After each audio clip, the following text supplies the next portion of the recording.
నమస్కారం గురుగారు. నమస్కారం అమ్మా, శుభం వ్యాధు. గురుగారు, చాలా మంది నిత్యం పూజలు చేస్తూనే ఉంటారు. అయినా ఎక్కడేసిన గొంగలు అక్కడే అన్నట్టు ఆర్థిక ఇబ్బందులే కానీ ఆరోగ్యపరంగా కానీ అన్ని రకాల ఇబ్బందులు అలానే ఉంటూ ఉంటాయి.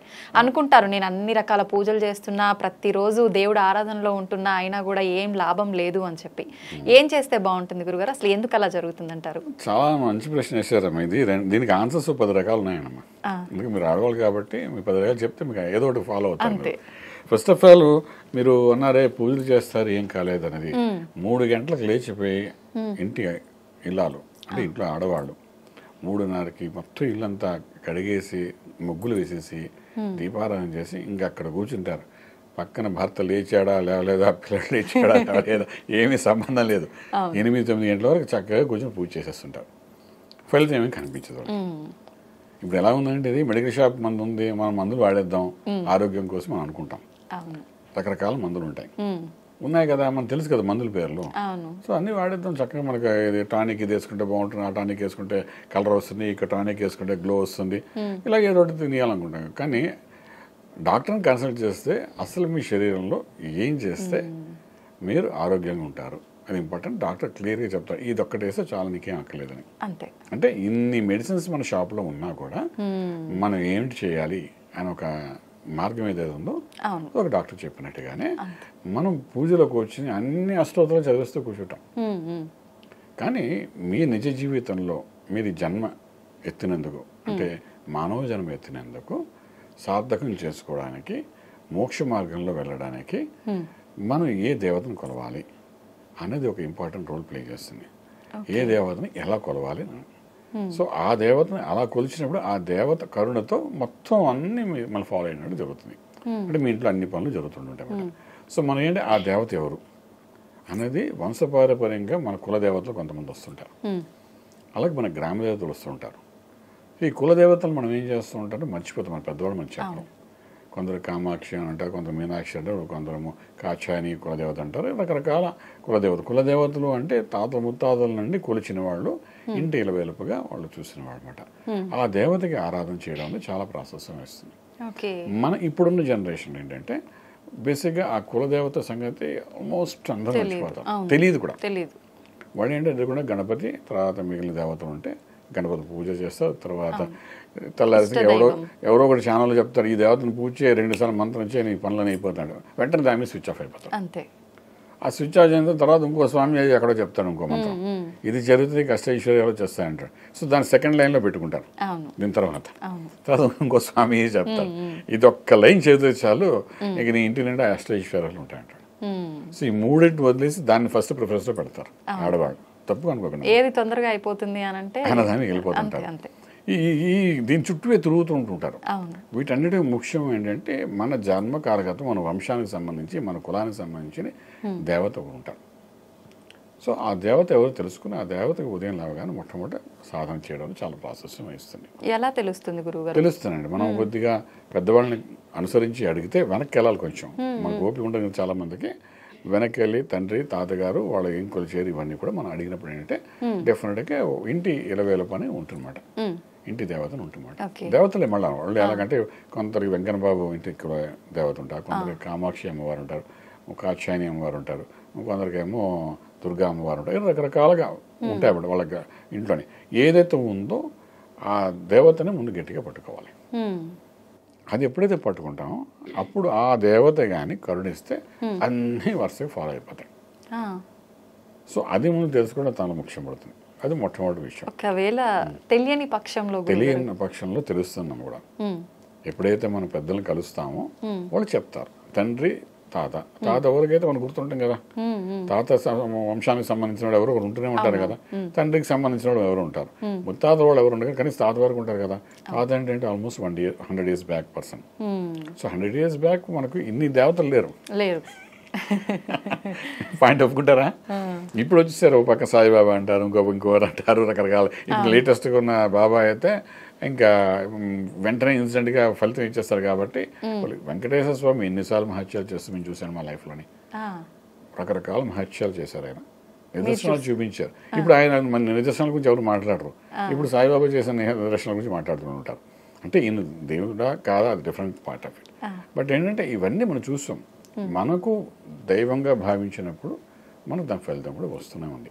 అయితే ఈ మొట్టమొదటి పూజ చేయవలసిన అంటే ఆ దేవత గ్రామ మన ఇంటి ఇలవేల పేరుందో వాళ్ళని మనసులో తలుచుకుని చేయవలసి వస్తుంది. తర్వాత ఇంకొకటి అంటే పూజలు చేసేటప్పుడు కూడాను నియమ నిష్టము కంటే ఇప్పుడు దేవతలు దీపారాధన, ఆ తర్వాత మనం గణపతి మంత్రం చేసి వస్తే అలా ఒకటి చేసుకుంటూ మనం వస్తాం. ఇది ఏంటంటే to maintain your house in a proper వేకే ఉపయోగపడతాయి.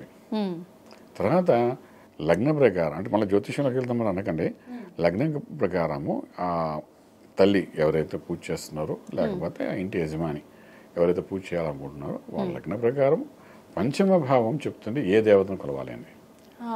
ఇది శాస్త్రంలో ఉంది, జ్యోతిష్ శాస్త్రం ఉంది వెరీ క్లియర్గా. ఇప్పుడు పలానా లగ్నంలో మీరు పుట్టారు, అక్కడ నుండి పంచమ భావం. పంచమ భావం అనేది మోక్ష భాగం అంటాం, మోక్షము అంటాం. పంచమ భాగం అంటే అష్ట ఐశ్వర్య భోగభాగ్యాలు ఇచ్చే ప్రదేశం అంటాం. అలాగే పంచమ భావం అంటే మనం మంత్ర సాధన చేసే ప్రదేశం అంటాము. పంచమం అంటే మోక్ష మార్గం అంటామట. మీకు 2-3 రకాల మోక్షాలు ఉంటాయి ఈ భూమి మీద. మానవ జన్మ ఎత్తింది ఎందుకంటే మోక్షం పొందడానికి, ఇంకే జన్మలో మనకు మోక్షం లేదు. మానవుగా పుడితే జ్ఞానము విజ్ఞానం 2 వస్తాయి కాబట్టి ఆ జ్ఞానము విజ్ఞానం 2 కలుపుకొని మోక్ష మార్గాన్ని ప్రయత్నం చేస్తే డెఫినెట్గా మోక్షం అంటూ ఉంటుంది. మోక్షం అంటే ఈ ఆత్మ పరమాత్మతో కలవడం ప్రాపర్గా, మధ్యలో ఏ ఇబ్బంది లేకుండా. సింపుల్గా చెప్పాలంటే, అంటే నేను పెద్దవాళ్ళగా అంత వాక్యాలు చెప్పలేను, సో సింపుల్గా చెప్పేస్తున్నాను, ఈజీగా అర్థమవుతుంది కదా జనాలుగా చెప్తున్నాను. సో ఇక్కడ ఏమవుతుందంటే ఎప్పుడైతే ఈ మానవ జన్మ ఎత్తామో జ్ఞానము విజ్ఞానం అని మనం మాట్లాడుకున్నాం కదా. సో జ్ఞానం అనేది భూమి మీద ఉన్న ప్రతి పశుపక్షులకి కూడా ఉంటుంది. చిన్న పక్షి కూడా ఎలా అనంతనా తెలుసు, పిల్లలు ఎలా కనాలో తెలుసు. తెలియదుగా అనలాంటి ఛాన్స్లే కదా. అది ఆ జ్ఞానం అందరికీ ఉన్నాయి, కానీ వాటికి విజ్ఞానం లేదు. విజ్ఞానం ఉన్నవాడు ఎవడంటే మనిషి ఒక్కడే. విజ్ఞానంతో ఏం చేయాలంటే ఎలా జీవించాలో తెలుసుకోవడం కోసం అది విజ్ఞానం రాలేదు వీనికి. ఈ మానవ జన్మ ఎత్తితే మోక్షానికి అవకాశం ఉంటుంది. సో మానవ జన్మ ఎత్తడం దుర్లభం అంటారు. ఎన్నో పుణ్యం చేసుకుంటే మానవ జన్మ ఎత్తలేం. సో అటువంటి ఎత్తినప్పుడు మనం మోక్ష సాధన చేయాలంటారు. మీరు దైవం గురించి, దేవతల గురించి, పూజల గురించి మాట్లాడుతాం కాబట్టి ఈ టాపిక్ చెప్తున్నాను. ఎప్పుడైతే మనం మోక్ష మార్గంలోకి వెళ్ళాలి అంటున్నప్పుడు ఫస్ట్ పాయింట్ ఏంటి, ఈ సంసారిక జీవితం గురించి మనం ఆలోచించకూడదు. మనం దేనికి పూజ చేస్తున్నాము? మోక్షం కోసం చేయట్లేదు, మోక్షం కోరికలు తీర్చడం కోసం చేస్తున్నాము. అంటే ఏంటి, వీఆర్ కనెక్టెడ్ విత్ లౌకిక ప్రపంచంతో కనెక్టెడ్ వెళ్తున్నాం. దీని మీద ఏ ఎమోషన్స్కి వెళ్తున్నాం తప్ప ఎలా ఈ మార్గం కూడా వెళ్ళట్లేదు. నువ్వు పూజ చేసేది, దేవతను కొలిచేది ఆ మార్గం కొన్ని ప్రయత్నం చేస్తే అందులో ఇవన్నీ వస్తాయి. ఓకే, మొట్టమొదటి కూర్చోవడమే, ఇలా కూర్చోగానే ఎదురుకుండా కూర్చొని కనబడుతుంది. నా చిన్న కూతురికి చదువులో ఫస్ట్ క్లాస్ వచ్చేయాలి, నా పెద్ద కూతురికి పెళ్ళి అయిపోవాలి, మా ఆయనకి మంచి ఉద్యోగం వచ్చేయాలి, ఇవే కోరికలు కనబడుతుంటాయి మనకు. అంతేనా? మన అప్పులు తీరిపోవాలి, దేవుడికి ముందు నమస్కారం పెట్టి ఇవన్నీ తీర్చి అందుకోసం దీపం వెలిగిస్తూ ఉంటాం. అసలు నిన్ను ఎందుకు పుట్టించాడు? కొన్ని వేల కోట్ల జన్మ తర్వాత నీ మానవ జన్మ ఎందుకు ఇచ్చాడంటే నువ్వు ఈ జన్మలో నువ్వు సాధన చేస్తావు. విజ్ఞానం ఉన్న వ్యక్తి కాబట్టి జ్ఞానం విజ్ఞానం కలిసి మనం ఖచ్చితంగా మోక్ష మార్గం వెళ్ళాలి. దానికి ఎటువంటి సాధన చేయాలి, ఎటువంటి మంత్ర సాధన చేయాలి? మంత్రమే ఆ ఎటువంటి మంత్రం అనేది లగ్నాతు పంచమ భావన బట్టి నీవు ఏ మంత్రం చేసి ఏ దేవతను కొలిస్తే నీకు మోక్షం వస్తుందని చెప్తుంది. ఇది సత్యం. అందుకే శాస్త్రంలో ఎవడు కాదనడానికి లేదు, జ్యోతిష్ శాస్త్రంలో ఎవడు దీన్ని నో అనడానికి ఛాన్స్ లేదు. ఎవరు అంటే దాని మీద ఆర్గ్యుమెంట్ కూడా కూర్చుంటాను అంతగా సరదాగా కూడా. అంటే అది మోక్షం అంటే ఇక్కడ మళ్ళీ 2 పాయింట్స్ అన్నా. ఒకటి ఏంటంటే పంచము సంతానం అని చెప్తుంది. నీకు మగ సంతానం కలిగితే, ఒకవేళ మగ సంతానం కలిగితే తండ్రికి మోక్షం ఇచ్చే, శరీరానికి మోక్షం ఇచ్చేది కొడుకు, కొరువు పెట్టి చేస్తాడు. అలాగే అది కూడా పంచమ భావాన్ని బట్టి ఉంటుంది. వాడు పుట్టినవాడు ఖచ్చితంగా మోక్షం ఇస్తాడా శరీరానికి ఇవ్వడాన్ని. ఈ ఆత్మకి మోక్షం రావాలంటే పంచమ భావాన్ని బట్టి ఏ దేవతను కొలవాలి చెప్పిన దాన్ని బట్టి ఆ దేవతను కొలవడానికి ప్రయత్నం చేయగలిగితే డెఫినెట్గా మనకు మోక్షం వస్తుంది. ఈ మోక్షం కోసం చేసే శరీరంలో భాగంగా ఆ దారిలో వెళ్తుంటే మనకు మిగిలివన్నీ ఆటోమేటిక్ దొరుకుతాయి. మనం దానికి ప్రయత్నం చేస్తే ఇవన్నీ దొరుకుతాయి వరుసగా. కానీ మనం దానికి ప్రయత్నం చేయకుండా ఇవన్నీ కావాలనుకుంటే ఆ మార్గం ఒప్పుకోదు. సో సింపుల్ లాజిక్ అంటే దానికోసం ప్రయత్నం చేయాలి. మనకు ఏంటంటే ఆహారం ఎందుకు తీసుకుంటున్నాం అంటే మనం బతకడానికి కోసమే. తినడానికి కోసం చాలామంది ఆహారం తీసుకుంటారు, బతకడం కోసం కాదు. సో డిఫరెన్స్ రెండింటికి ఉంది కదా. సో ముందు ఆ మోక్ష మార్గాల కోసం చేసే ప్రయత్నంలో మీ జాతక రీత్యా పంచమ భావంలో ఏ దేవతను కొలవాలని చెప్పి ఆ దేవతను నెక్స్ట్ మీరు కొలవాలి. అక్కడ ఒకటి మనం కులదేవత అనుకున్నాం, రెండవది పంచమ భావాన్ని బట్టి ఏ దేవతను కొలవాలనేది దృష్టిలో పెట్టి ఆ దేవతని మనం ఆరాధన చేయాలి. అలా చేస్తున్నప్పుడు మనకు మోక్ష మార్గము, మోక్షం అంటే మనకు సులువు. మోక్షం అంటే ఇంకొక మీనింగ్ కూడా మీకు చెప్తాను. అదేంటంటే 10th క్లాస్ పాస్ అయినవాడు పాస్ అయితే వాడికి అది మోక్షం. పెళ్లి కానివాడికి పెళ్లి అయితే మోక్షము చెప్తున్నాను, ఉద్యోగం రానివాడికి ఉద్యోగం వస్తే మోక్షము, అంతే కదా. అది మోక్షం ఫిల్లింగ్ ది బ్లాంక్స్ లో ఏంటంటే ఏది కాలేదు అది జరిగితే వాడు రిలాక్సేషన్ ఇస్ మోక్షం. ఈ మోక్షం కోసం కూడా ప్రయత్నం చేస్తారు అందరూ, చేయింది జీవితంలో ఉండలేరు కదా. సో ఈ మోక్ష మార్గానికి వెళ్ళాలి అంటే నీ పంచమభావంలో దేవతను కొలవాలి లౌకికంగా. ఫర్ ఎగ్జాంపుల్ మిథున లగ్నం అనుకుందాం, ఉదాహరణ చెప్తున్నాం. మిథునానికి పంచమభావం ఏంటి అంటే తుల. తులాకి అధిపతి ఎవరు శుక్రుడు. అంటే మిథున లగ్నం వాళ్ళు అమ్మవారిని కొలవాలి. మళ్ళీ జాతకరీత్యా ఏ అమ్మవారిని కొలవాలి, అలా కూడా చూసుకోవాలి మళ్ళీ. కొలిస్తేనే కానీ ఈ లౌకిక ప్రపంచంలో ఉన్న సమస్యలను బయటపడ్డాము, ఆ దేవతను కొలుస్తూ మోక్ష మార్గం తెలుసుకోవడం జరుగుతుంది. సో చాలా అద్భుతమైన సబ్జెక్టు. అస్ట్రాలజీని పక్క తీసి పెడతారు కానీ చాలా మంది అసలు కదంతా అక్కడ నుండే ఉంది. అంటే నేను అది వచ్చి కదా అది చెప్పడం కాదు, ఇది ఫ్యాక్ట్ ఇస్ దట్ మాట. ఇప్పుడు మీరు అడిగిన ప్రశ్నలో ఆన్సర్ అక్కడే కనబడుతున్నారు. ఏ దేవతను కొలవాలి, మీరు అన్నారు ఉదయం నుండి ఎలా పూజ చేసేస్తుంటారు అవుతుందా లేదా అని. సో ఫస్ట్ వాళ్ళు కులదేవతని, తర్వాత పంచమ భావాన్ని బట్టి ఏ దేవత ఉందో ఆ దేవతను చేసుకోవాలి. ఆ రెండింటిని గట్టిగా పట్టుకుంటే ఇంటిల్లు వాళ్ళది అంత సుఖశాంతంతో ఉండడం, మంచి యోగాలకు వెళ్ళడానికి అవకాశం ఉంటుంది.